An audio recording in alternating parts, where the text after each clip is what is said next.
आप सुन रहे हैं रेडियो रावली 90.4 मेगाहर्ट्ज़ पर आपका अपना सामुदायिक रेडियो कार्यक्रम डिजिटल ज्ञान। यह कार्यक्रम स्मार्ट संस्था के सहयोग से रेडियो रावली पर प्रसारित किया जा रहा है। जैसा कि आप जानते हैं, इंटरनेट के बढ़ते उपयोग के कारण डिजिटल दुनिया के साथ हमारा जुड़ाव दिन प्रतिदिन बढ़ रहा है, जिसके कारण इसके कई सकारात्मक परिणामों के साथ साथ नकारात्मक परिणाम भी हमारे सामने आ रहे हैं।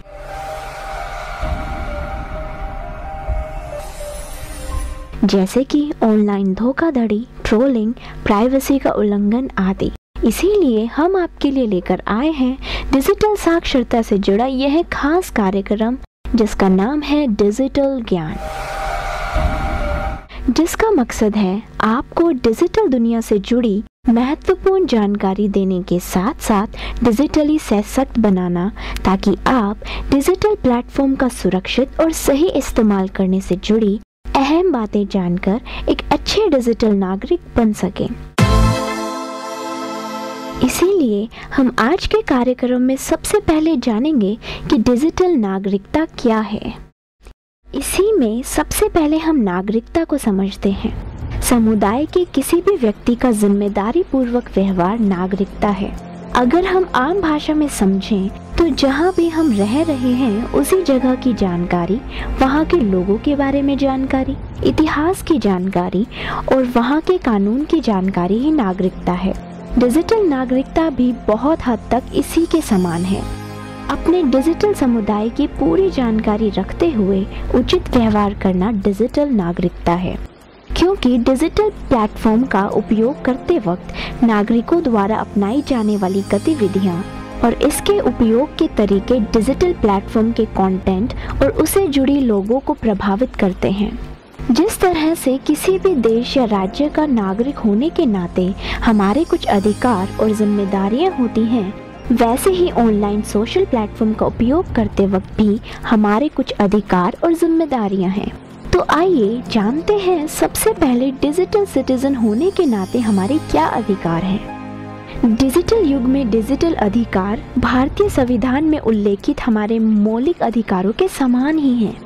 जैसे जैसे हमारी ऑनलाइन एक्टिविटी बढ़ रही है, उदाहरण के लिए शॉपिंग, लोगों से बातचीत, सूचनाओं को एक दूसरे से साझा करना, वैसे वैसे हमारे डिजिटल अधिकार जैसे गोपनीयता, अपनी बात रखने की स्वतंत्रता, चुनने का अधिकार, इन सभी अधिकारों के महत्व भी बढ़ रहे हैं। इसके अलावा जो हमारे अन्य डिजिटल अधिकार हैं, वो है डिजिटल एक्सेस या डिजिटल दुनिया तक पहुंच का अधिकार, डिजिटल दुनिया में अपनी पहचान और अपना समुदाय बनाने का अधिकार, ताकि डिजिटल प्लेटफॉर्म का इस्तेमाल सुविधाजनक तरीके से किया जा सके। ये अधिकार हमारे देश के कानून द्वारा सुरक्षित हैं और आप अपने डिजिटल अधिकारों का उल्लंघन करने वाले व्यक्ति के खिलाफ कानूनी कार्रवाई कर सकते हैं। अधिकारों के साथ साथ सभी के लिए एक सुरक्षित और जिम्मेदार डिजिटल वातावरण सुनिश्चित करने के लिए हमारी कुछ जिम्मेदारियां भी हैं। सम्मान के साथ संवाद करना, दूसरों की निजता का सम्मान करना, चीजों को दूसरे दृष्टिकोण से देखना, चर्चा या विकी पेज में उपयोगी जानकारी जोड़ना, उपयोगी प्रतिक्रिया देखकर दूसरों का समर्थन करना, उन्हें प्रोत्साहित करना या उन कार्यों को साझा करना जिन पर उन्हें गर्व है आदि। किसी भी डिजिटल उपयोगकर्ता को इन कर्तव्यों का पालन करते हुए बाकी लोगों की मदद करनी चाहिए, ताकि टेक्नोलॉजी का सही इस्तेमाल किया जा सके। श्रोताओं, डिजिटल समाज का हिस्सा होने के नाते हमें अधिकार और कर्तव्य दोनों को साथ लेकर चलना चाहिए, ताकि सभी के लिए यह उपयोगी हो सके। देश का नागरिक होने के नाते जिस तरह से हमारे मौलिक अधिकारों और कर्तव्य का उल्लंघन करने पर कानून के तहत सजा का प्रावधान है, ठीक वैसे ही डिजिटल अधिकार और कर्तव्य की सुरक्षा के लिए कुछ कानून हैं, जिससे हमें इनकी सुरक्षा करने में मदद मिलती है। आज अलग अलग कंपनियों द्वारा हमारी निजी जानकारी को इकट्ठा करके बिना हमारी सहमति के साझा किया जा रहा है। हम भी कई बार इंटरनेट पर कंपनियों की सेवा की शर्तों को पढ़े बिना सहमत के बटन पर क्लिक कर देते हैं। बाद में हमें इसके गलत नतीजे भी देखने को मिलते हैं। इसीलिए हमें पूरी तरह से जानकारी जुटाकर डिजिटल प्लेटफॉर्म का इस्तेमाल करना चाहिए, तब ही हम एक अच्छे डिजिटल नागरिक बन सकते हैं। तो दोस्तों, आपको नहीं लगता हमने डिजिटल ज्ञान में अब तक कई पहलुओं को कवर किया और चर्चा की है, जैसे कि डिजिटल फुटप्रिंट, डिजिटल पहचान और डिजिटल नागरिकता। अब हम एक बहुत ही महत्वपूर्ण विषय के बारे में बात करेंगे, जो कि गोपनीयता यानी प्राइवेसी है। डिजिटल स्पेस में गोपनीयता एक बहुत ही चर्चित मुद्दा है और इसको समझना थोड़ा मुश्किल भी है। तो आइए पहले यह जानते हैं कि डिजिटल गोपनीयता का क्या मतलब है।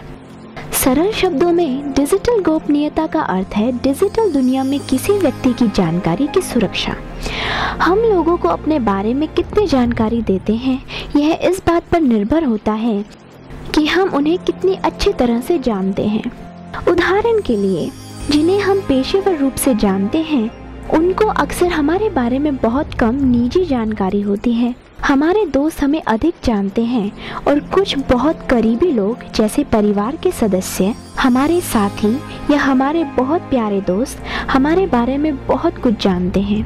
जानकारी का बंटवारा इस बात पर निर्भर करता है कि हम उस व्यक्ति को कितना जानते हैं और उन पर कितना विश्वास करते हैं। फिर भी कुछ चीज़ें हैं जो हम किसी के साथ साझा नहीं करते। ऐसा क्यों? क्योंकि जितना अधिक कोई व्यक्ति हमारे बारे में जानता है, उतना ही वे हमें नुकसान पहुंचा सकते हैं। यह ऑनलाइन भी लागू होता है।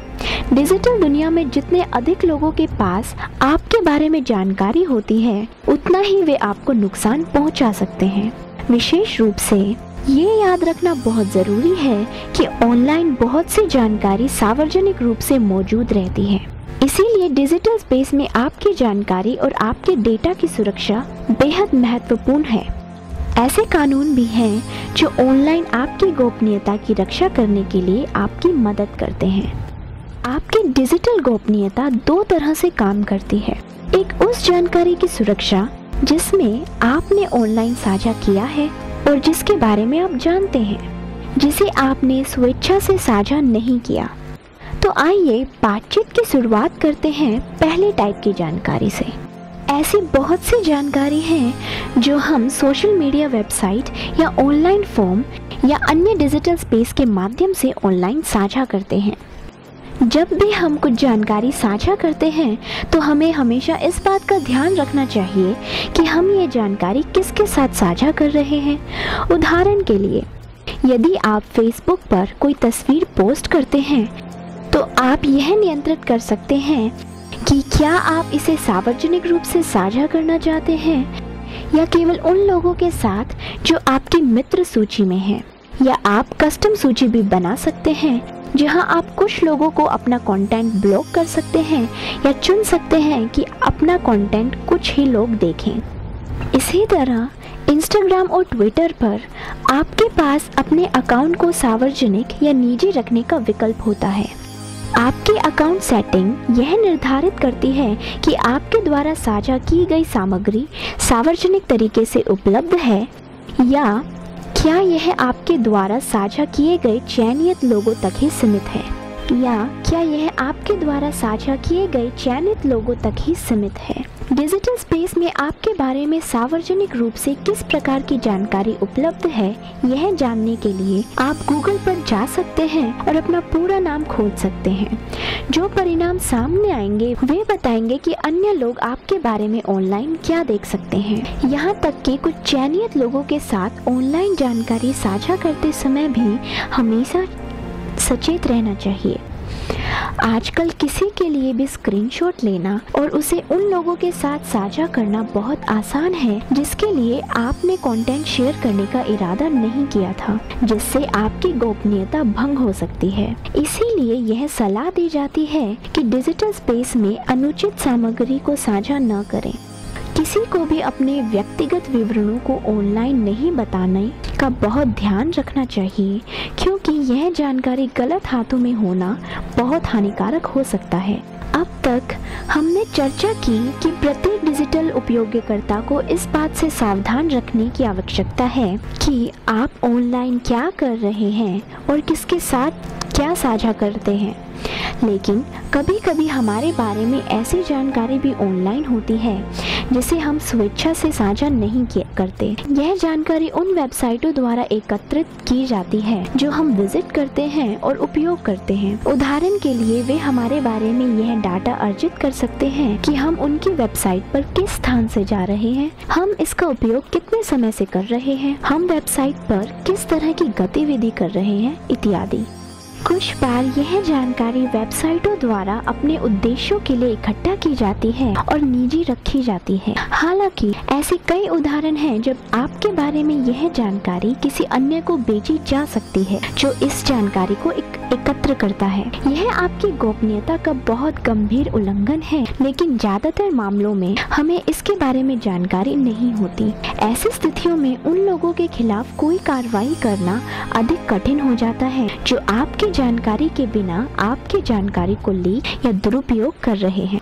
हालांकि इस जानकारी में से कुछ हानि रहित हो सकती है, लेकिन किसी और द्वारा एकत्र की गई कुछ जानकारी व्यक्तिगत और संवेदनशील प्रकृति की हो सकती है और आपको नुकसान पहुंचा सकती है। हालांकि इसके लिए कुछ निश्चित कानून हैं जो आपको गोपनीयता के अधिकार की गारंटी देते हैं। कुछ चीजें हैं जो हमें अपने डेटा को सुरक्षित रखने के लिए कर सकते हैं। सबसे पहले बात आती है अपनी गोपनीयता सेटिंग की जांच करें और मूल्यांकन करें। संवेदनशील जानकारी ऑनलाइन साझा न करें। अनुचित कंटेंट जैसे खुद की नग्न तस्वीरें ऑनलाइन साझा न करें। समय समय पर अपने नाम की एक गूगल खोज करें और जांचें कि सार्वजनिक तरीके से आपके बारे में क्या जानकारी उपलब्ध है। अपने कंप्यूटर या डिवाइस से कुकीज और कैश को नियमित रूप से साफ करें ताकि वेबसाइटों को आपकी जानकारी आपकी इच्छा के बिना इकट्ठा करने से रोका जा सके। तो दोस्तों, आज के एपिसोड में हमने डिजिटल स्पेस में गोपनीयता और उसके महत्व के बारे में बात की, जबकि हम यह नियंत्रित कर सकते हैं कि किस तरह की जानकारी हम अपने बारे में ऑनलाइन साझा करते हैं और किसके साथ। कुछ भी जानकारी और डेटा ऐसे भी हैं जो हमारे बारे में हमारे ज्ञान के बिना एकत्र किया जाता है। आपको कानून द्वारा गोपनीयता के अपने अधिकार की गारंटी दी जाती है और आप किसी ऐसे व्यक्ति के खिलाफ कार्रवाई कर सकते हैं जो आपकी डिजिटल गोपनीयता को भंग करता है। साथियों, अब इन्हीं बातों के साथ अपने आरजे साथी नेहा को दीजिए इजाजत। हम डिजिटल ज्ञान के अपने अगले एपिसोड में डिजिटल दुनिया को लेकर अपनी बातों को जारी रखेंगे। अगर आपका कोई सवाल या फीडबैक हो तो कृपया हमें इस नंबर पर संपर्क करें 7399972000 7399972000 या फिर 7056688904 पर। आप हमें ईमेल भी कर सकते हैं radioaravali@gmail.com पर। आप हमें फेसबुक, ट्विटर पर भी फॉलो कर सकते हैं। धन्यवाद, नमस्कार। गाते रहो, गुनगुनाते रहो, 90.4 बजाते रहो।